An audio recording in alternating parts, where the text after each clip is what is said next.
Hello, hello, hello! How are you guys enjoying the con so far? Welcome to the first panel of the day. I'm sure you guys are here for a very specific lady. Who could it be? I'm going to send her up right now, Miss Tiffany Vollmer.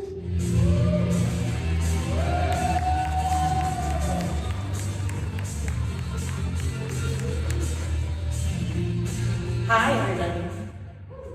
Hey, can you do me a huge favor? Can we all move up a little bit? It's kind of an intimate crowd here. We're all friends. Meet somebody to your right, meet somebody to your left. Come on up. She needs to see your face. Come on up. We'll have like a little campfire chat time. Thank you all for being here, taking your time away from the busy Super Bowl Sunday to come nerd it out with the rest of us. We appreciate you. Every day. I hope you guys have been having a good con so far. Welcome to the first panel of the day. Give a little round of applause for her for coming for you. Oh, Jesus. Now, this is a Q&A panel, so if you guys have anything you'd like to ask her, if you have anything that you just would like to discuss in general, if you just want to tell her how your day's been going, if you want to ask her how her day's been going. There's a microphone. Right? You just want to talk on the There's microphone. a microphone. You literally, Yeah. We've had a few people who are just like, I just want to go up and talk. It's a chat, it's a hangout. It's awkward, it's just us talking. We want you guys. We will start off by saying, as you must know, and by your beautiful attire, there is one very particular character this lady may be involved with. When you started performing and learning, yeah, there you go. Yes, ma'am.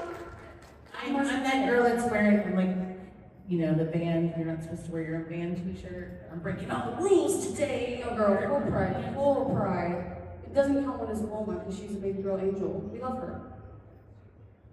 That being said, being Bulma and having the experience with Bulma, did you realize that the role was going to be so impactful to your career when you landed it? No. I was so jet set. I was going to move to LA. I was going to become a starlet. It's really cute back then, by the way. And I was on an acting scholarship at UNT with Eric Vale, who's the voice of Trunks, and a bunch of other people that are in the cast. And I waited to take my math class until the final semester because didn't want to lose my scholarship. Bulma is a genius. Yes, ma'am. I just play one on TV, actually. So needless to say, I failed my math class. And on the day that I failed my math class, I ran into Chris Abbott, whom I had met previously. You might know him as the English voice for Vegeta, and Piccolo, and Yamcha, and probably a million other people that you're used to hearing. And he'd heard me sing before. We goofed off, in town, and we knew each other. He knew I was graduating. He knew that I was a theater major. He was in the opera department, and he was like, "Hey, are you gonna be around for a little while?" I was like, "Apparently so, because I failed my math class." You got some free time? Yeah, I got a little bit of free time. He goes, "Man, you should come audition for the show. I know that you're a performer and heard you sing, and callbacks are on Monday." I'm like, "That sounds great." So Monday rolls around and I call him and I'm like, I feel like I should be doing some research. I do have a degree in acting, and typically we research our roles before we go in and audition and what have you. And he's like, "Oh yeah, that's cool. Well, I've got this VHS tape." You all know what a VHS tape is? Okay. Please. Right. So, a long time ago, we had these things called VHS tapes. Oh yes, good times. And he was like, "The only problem is I'm at the studio in Fort Worth, which was 30 miles away. So you're just gonna have to break into my house." And so I did. I walked over to his house and I crawled through a window and I went to the top left desk drawer of his office and I got the VHS tape. And on it were 7 clips of 7 different voices, like Chaozu, Dende, Kid Goku, and Bulma, and Chi-Chi, and Frieza. I'm missing somebody. But anyway, I didn't know anything about the show, but I just listened to these clips. But I did know that Chi-Chi was the wife of Goku, and I thought, I'm gonna be her, because he gets a lot of screen time. And I bet his wife does too. Oh. And so 2 weeks later, well, when I auditioned, the executive producer comes out and he's like, man, I just want to let you know, you are a very talented actress. You did a really, really good job. I could see you in any of those roles. And I'm thinking, don't give up on your dreams, kid. Better luck next time. And then 2 weeks later, Chris Sabat called me and said, is Tiffany Vollmer over there? And I'm like, what's a Bulma? He's like, that's your new character on Dragon Ball Z. And so I went in, and this was back in the 90s. In the 1900s, we say it now. And Friends was really big on television. I was a big fan of Friends. And I remember Joey Tribbiani, who's a struggling actor in New York, was dying to get a role in a soap opera. And he gets his big call. He's gonna be a doctor on General Hospital. Most exciting thing, right? And in the first day of shooting, his character falls down an elevator shaft. And he's in a coma for the rest of the season. Well, I walked into my session, and I'm sitting there on planet Namek, which is exploding, and all the guys have left me on an exploding planet by myself, and I was convinced that I had fallen down the elevator shaft of anime, and that was my career. That was really fun. That one day I did that recording, and then they just kept calling me back. Just kept calling me back, and I kept going, really? Okay. And then we went back and did Dragon Ball, and I was like, oh, I get it. You got a plot. Really big deal. Yeah. So that was really fun. Anyway, that's my origin story. I hope you enjoyed it. Very, very much so, very much so. I will say, getting into Dragon Ball Z, so my boyfriend is huge on it. Lifelong huge. No earthly idea. All I knew was that there were balls in a huge dragon. That's it. And he's like very much a Vegeta guy. That's all I knew. And then I was like, Bulma. Yeah. And then life changed for me. So I don't know that much about Dragon Ball unless you ask me about Bulma. And what drew me into her is that she has such a independent snark about her, where it's like, you know who's wearing the pants in a relationship, and you love her for that. So with her voice and with her, inflection and her attitude, was it fun to kind of perform it with that kind of, she knows what she's doing. Oh, yeah. Tone. So Barry Watson was our original producer and the one that cast me as Bulma, and we kind of brainstormed some ideas of how we were going to bring her to life and kind of flesh her out. And for me, what I thought was in character development, which obviously the director has the final say, so you're mad at me for a choice I made, it's not my fault, it's the director's fault. No blaming here. I am a puppet. I literally move my mouth when they tell me to, and the way they want me to. But Barry was very instrumental in helping me create the whoa, and all the little notes and all the little things that she does when she's mad and sad and deaf. And I don't even have any mascara on. And he was like, think Lucille Ball, think Carol Burnett. I'm like, you mean all of my idols? Yay! I can totally do that. And so that's kind of where she came from. And they're like, okay, now you're gonna play her when she's 16. Can you raise your voice up an octave? And I'm like, let's see how this goes. No, it was fine. It was fine. One of the things too that draws me in, as I'm sure with a lot of these people, is that the great thing about Bulma is that she is that independent, snark, and fierce and snapback character, but that does not diminish her femininity. She's still vain in the most beautiful way. She's still vain as she should be. Well, and I got some troll slid into my DMs and was like, how could you represent this woman that's sexually objectified and blah, blah, blah, blah, blah. And I really wanted to respond, but I just blocked that dude. As you should, honestly. And, but really, it was a very authentic coming of age story, right? A lot of that stuff we've all been through. We've all tried to hit on somebody that maybe wasn't interested, like a small monkey boy, maybe not. In the woods, but in the jungle. But really, she had to figure out how to balance her sexuality and her femininity and her coming of age and what she could get away with, and then she learned all the things, and it was like, okay, Vegeta, you need a bath.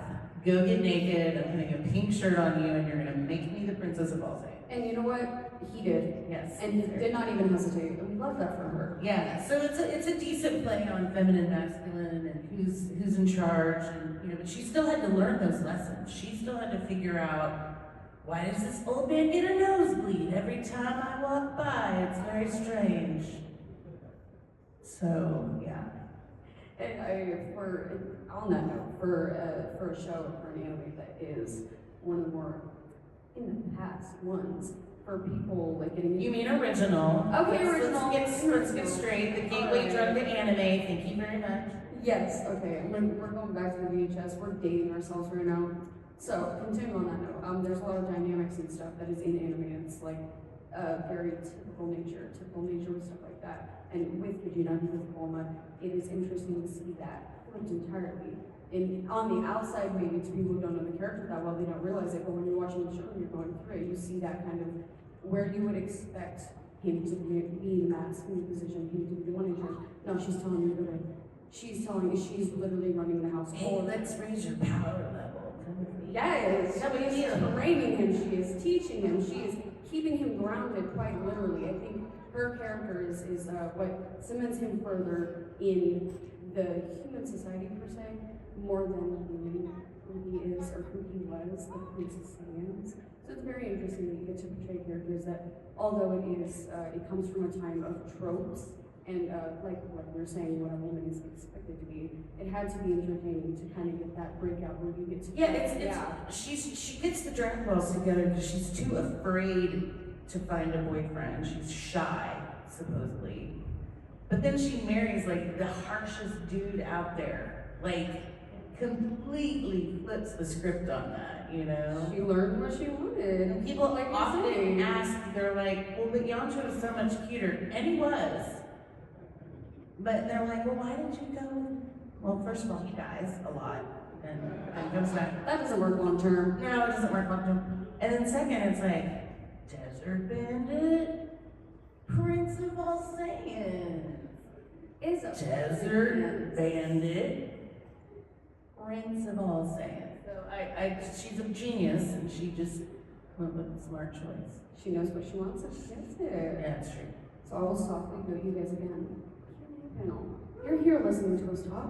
Yeah, there you go. Come on, don't be shy. Well, I'm so glad people are asking Lovely questions. people. I was worried about that. I have to say, I came up to her earlier, and I was like, are you ready for your panel? And she was like, if there's like 4 people there, can we just cut it? And I was like, girl, you give me the eye contact.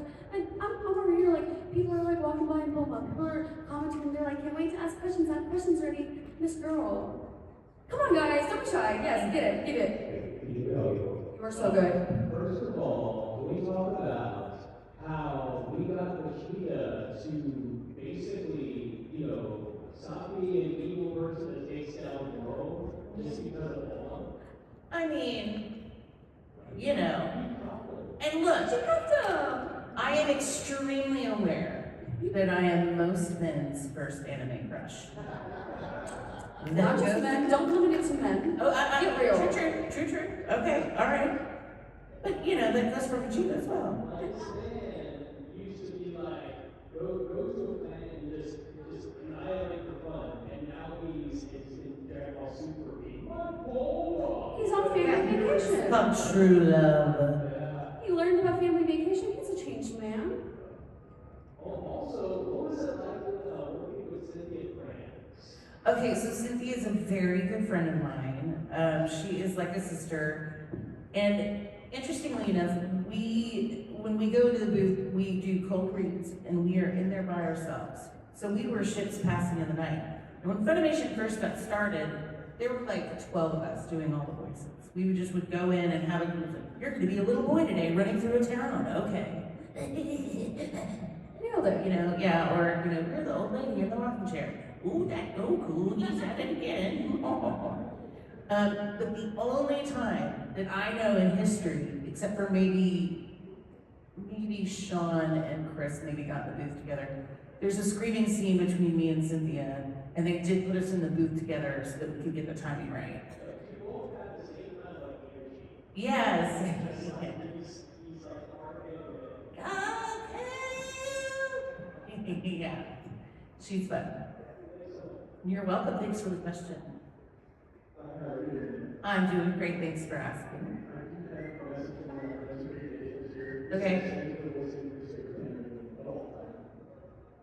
I think we all say that. Me too. How does it feel that being the voice, for the voice of the new Bulma where she's trying to use the Dragon Balls and from Interesting fact. I am not in Super. I am not. No. During Kai. Get out of the con. It's okay.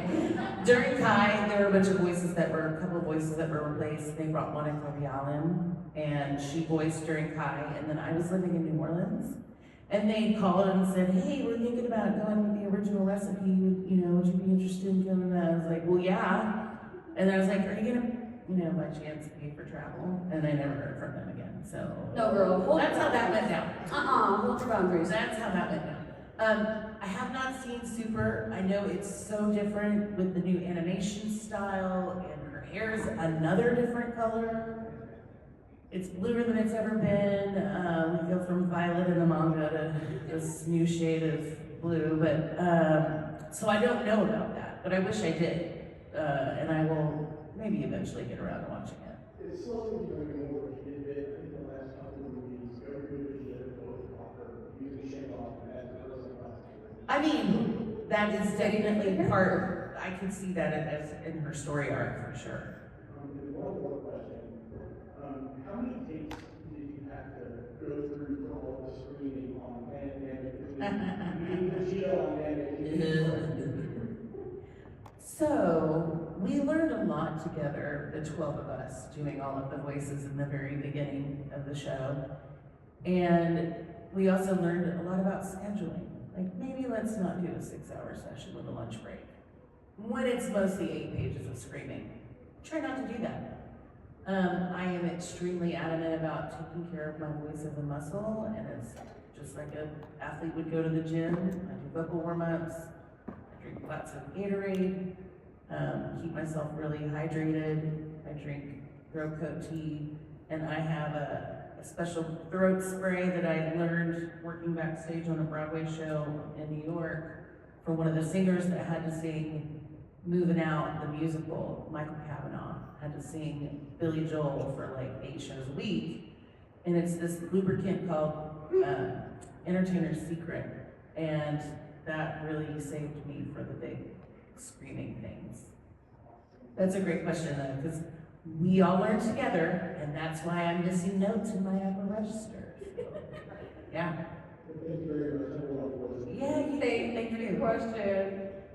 Hi, it's my favorite person in the whole world. I love you.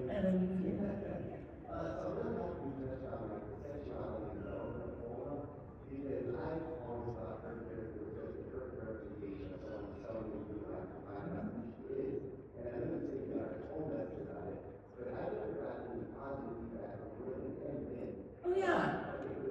I'll do it right now. Yeah. Thank you. It's so sad that we have to allow ourselves to be allowed to be feminine sometimes. And I've got a 9-year-old daughter.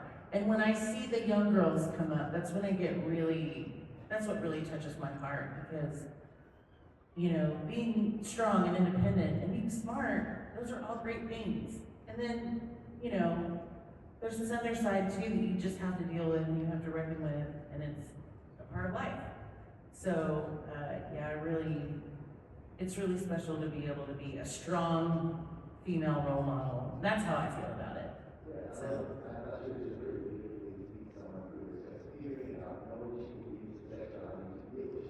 Mm-hmm.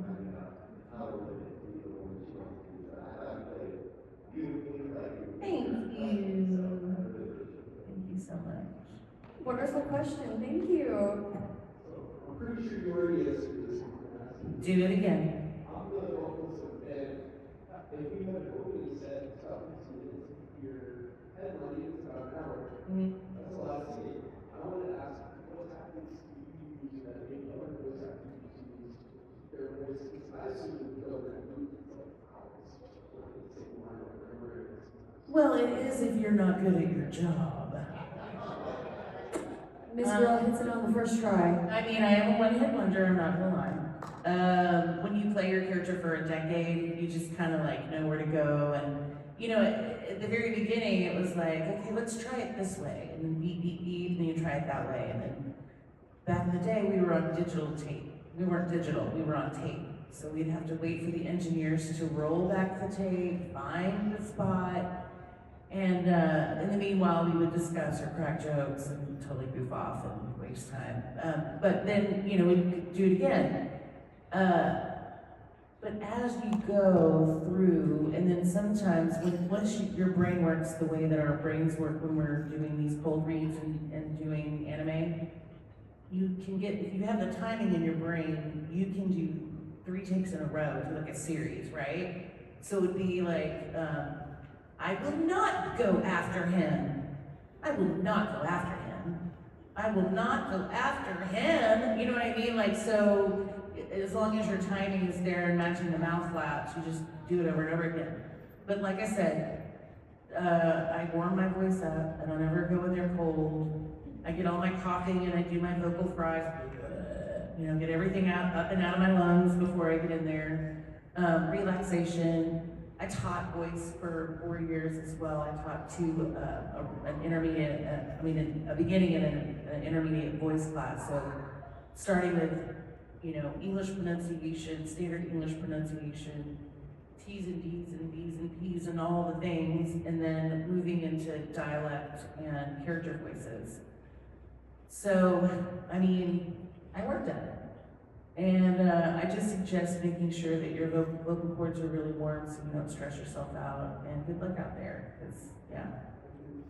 Keep doing your thing. Yeah, throat coat tea is by far the best. What I would say, though, is to stay away from things that numb your cords. Like cocaine. No, I'm just kidding. I mean, yeah, you know.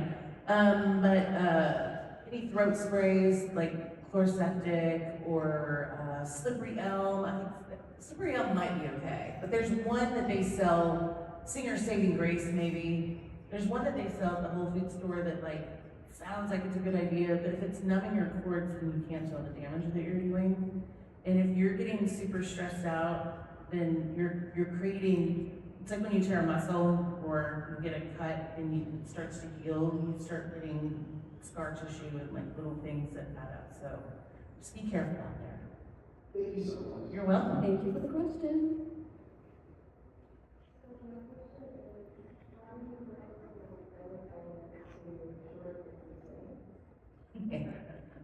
She's a genius. She thinks with her brain.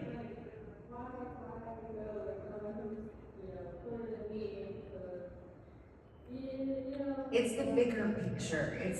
It's the long haul. It's the payoff.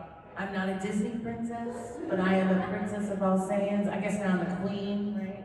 Yeah.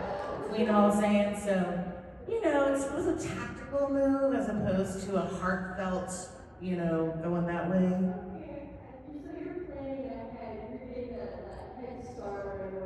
Absolutely. Where is my child gonna be better off? Yeah. Oh yeah. This, yeah. Thank you so much. Thank you. Out of all the original Dragon Ball Z movies, which one was your favorite? Great question. I was gonna say that's an awesome question. Yeah, my favorite is The History of Trunks. It's really good. A lot of people haven't seen it. It's not one of the mainstream ones, but what I loved about it, first of all, I loved my director, John Bergmeyer. He didn't direct me like a cartoon character. He directed me like an actor, which sometimes you have directors that will give you line reads and you just gotta mimic them, which is no fun. But you know, it's part of acting, it's part of my job.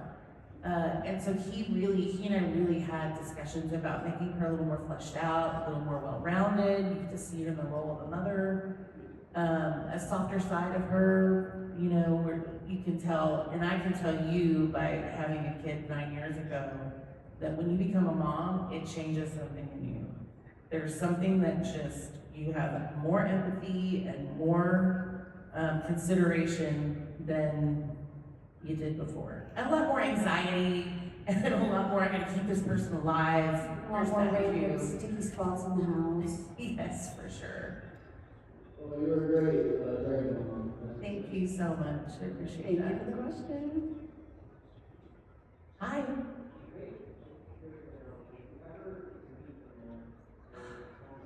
I did not. It was so devastating. We needed so much more of him. No, it was a very sad year, and I loved people coming up and bringing posters that had his face in the background and all the characters that he created. He created this marvelous universe. I'm honored to be a legacy and just a part of the Dragon Ball Z universe.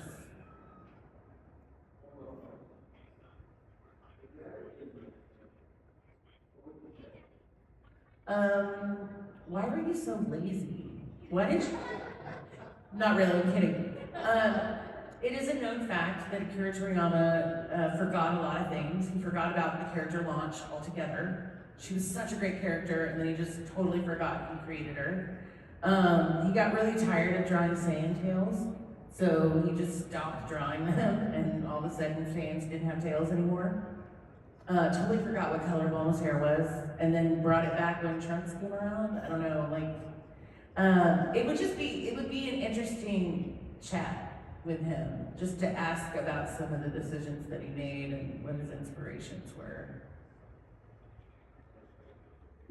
Thank you for coming up. I appreciate you being bold and getting on that microphone. I love it. Hi. That's a great question. So, I studied acting from the time I was really small, but I've got a great story for you. So, when I was little, I started when I was 5 years old. I was a runway model in Southern California, lived in San Diego, and I was walking down the runway with like Cindy Crawford and all these. I didn't know I was doing it for Barbie money. I just they told me to wear this fancy dress and carry some flowers and smile for the cameras. And I got Barbie money, and that was great. I had a condition, I had enlarged adenoids. Does anybody know what adenoids are? It's like your tonsils, but it's in your nasal cavity. So for the first part of my life, I couldn't breathe through my nose. And I sounded like this. And I loved to sing, but I just sounded like I was stuffed up all the time. And it wasn't until one night at the dinner table my brother said, "Why do you chew with your mouth open?" I'm like, duh, how are you supposed to breathe? And he's like, "Through your nose." And I'm like, "Oh, right." And my mom was like terrified. She was like, "Oh, no, maybe we need to take her to go see somebody." And this is, whoa.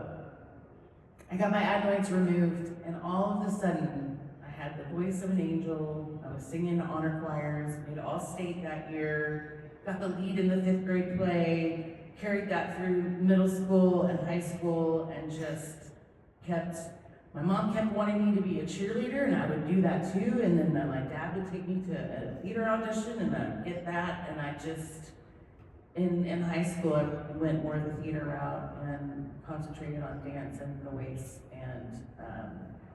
and acting.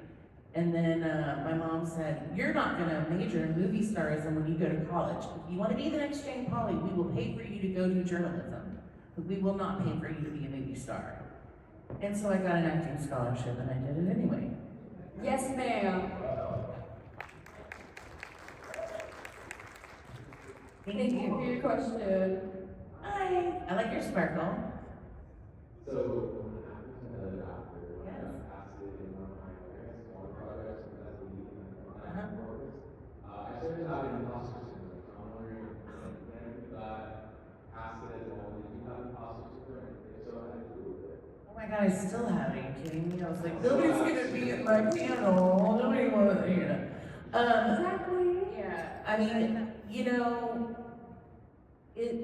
we all have fears, and it's just dealing with fear, right? So, fear of not being good enough, and, I was shushed as a child. Like, I had a permanent seat in the hall in high school. I was totally not accepted. I was cute, that helped. But I was smart aleck. I did impressions of my teachers. And so, I was told I wasn't good enough for most of my life. So, in being an actor, we're always criticizing. We always feel like we're only as good as the last role that we played. It will probably never go away, but know that you are an actor. Like in your mind, you're an actor. That's what you're doing. Like you're doing that. You might have 5 other side jobs, but you're still an actor. So just keep that in mind and just always be working on, there's dialogue that goes on in our minds that tells us we're not good enough. You have to find a way to shut that off. Just find a way to shut that off, whether it's meditation, whether it's running, jogging around the block. I will not ever do that because I'm not going to be a runner, ever. Yeah, and so, but just finding ways to keep yourself positive, and I mean, I worked on that for years. I had self-esteem issues and imposter syndrome and all of that until I was literally only making films and acting. Like only making movies. I'm also a film producer and I do makeup and hair for opera theater, film and stuff like that. So no matter what, I'm always in the industry. I'm always doing something in the industry with people I love that are doing what I either want to do or what I am actually doing. You're so welcome. Thank you for your question. What was your question? I know, right? Somebody want to help him out? Yeah, I'm sorry. You might want to turn that down. Hi. What's your name? Hi, Ramen.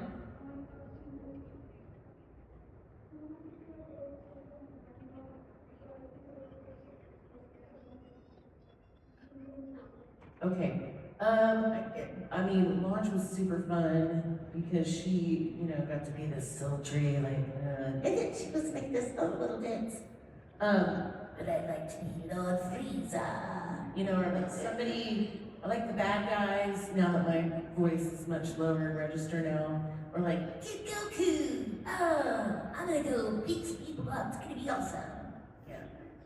So thank you for that. But yeah, either a little boy or an evil person. It's just simplify it. Just really evil. Or a little boy. Hi. Yes.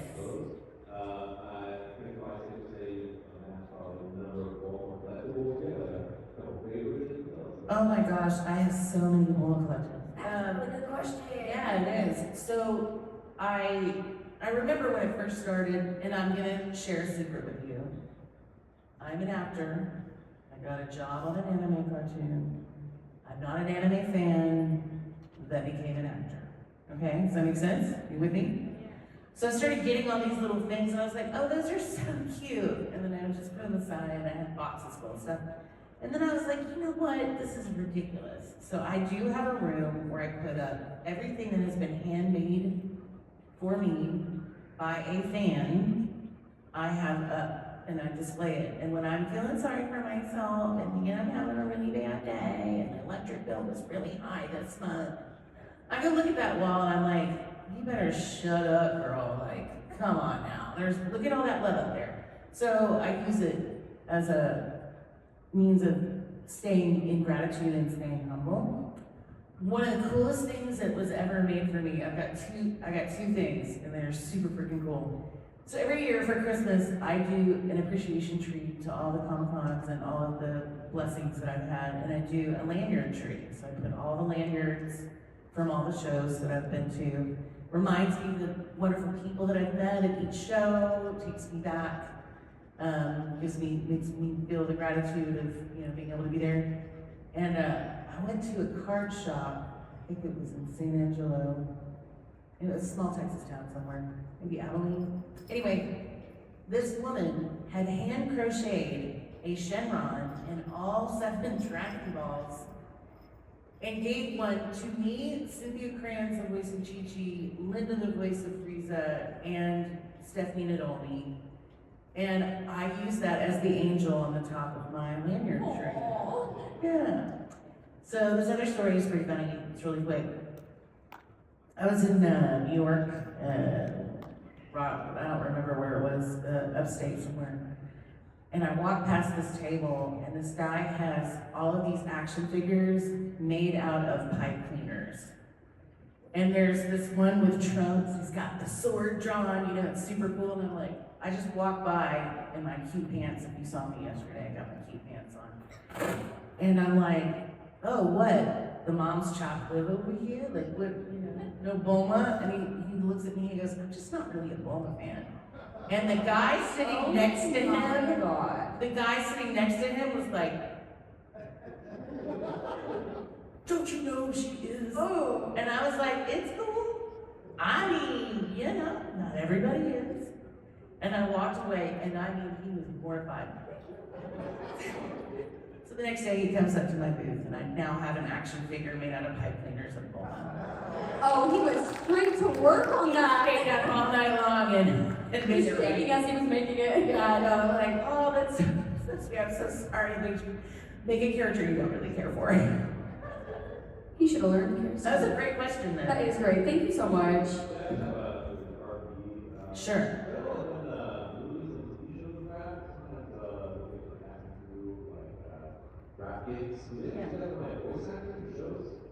We did after the first couple of seasons, and I had an office space, and I got robbed, and all of my cells that were signed by everyone got taken.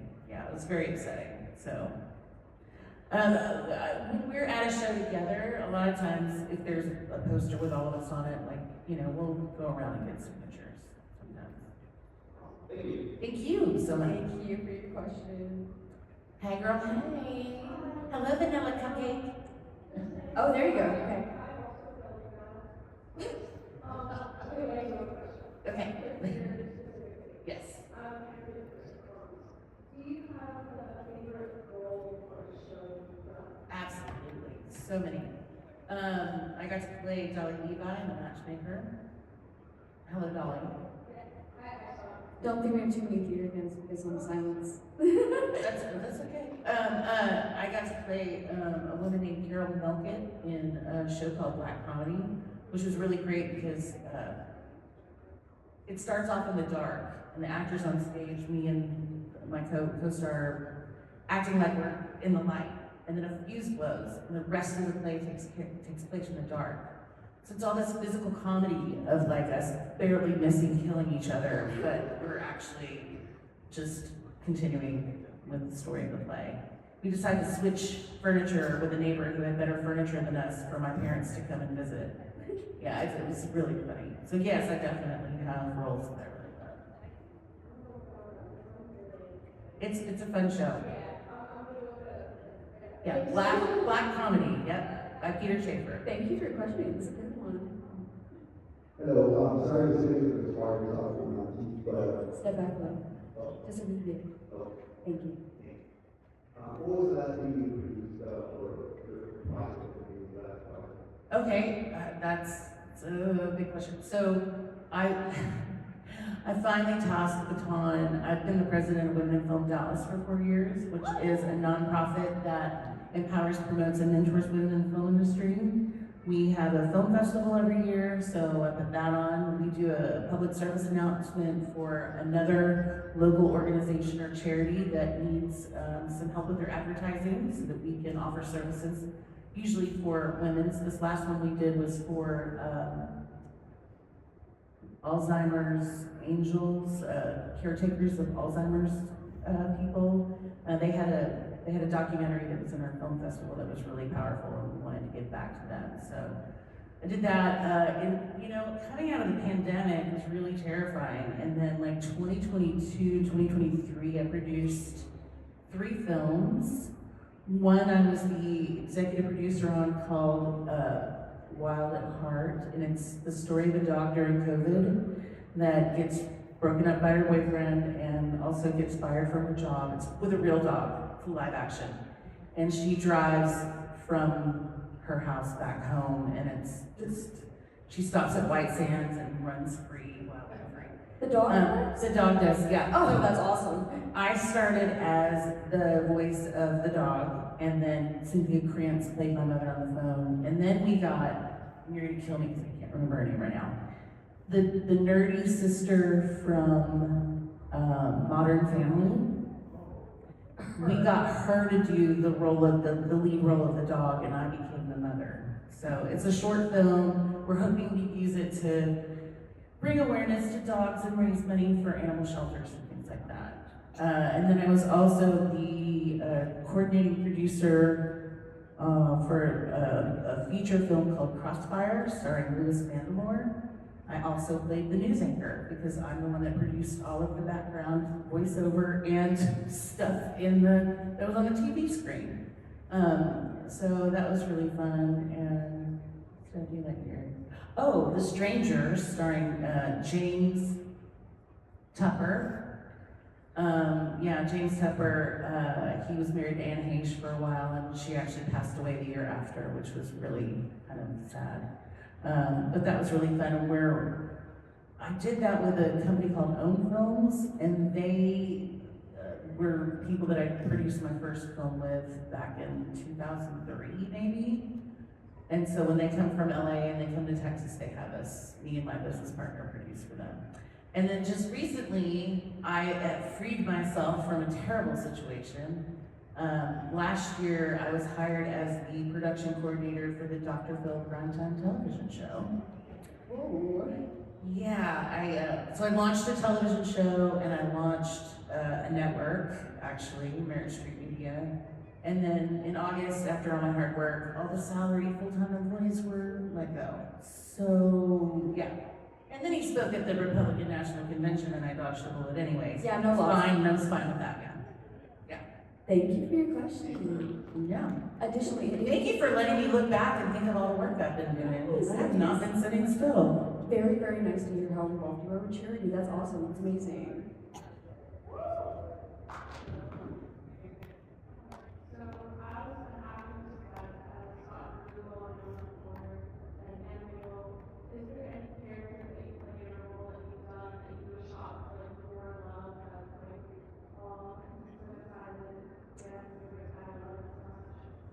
I mean, not really. I can play Betsy and Keys Closed, and I don't even remember doing that. And then just other, like, come in here, we need this voice, you know, that kind of a deal. Bulma kept me super busy for a decade, so I didn't have a whole lot of opportunities to work on other shows, and we didn't have a lot of shows at that time. I think, like, Fruits Basket came next, and, like, Cynthia got a role on that, and they started bringing in new actors. I mean, I guess, you know, I never got any love for being the voice of Kroger.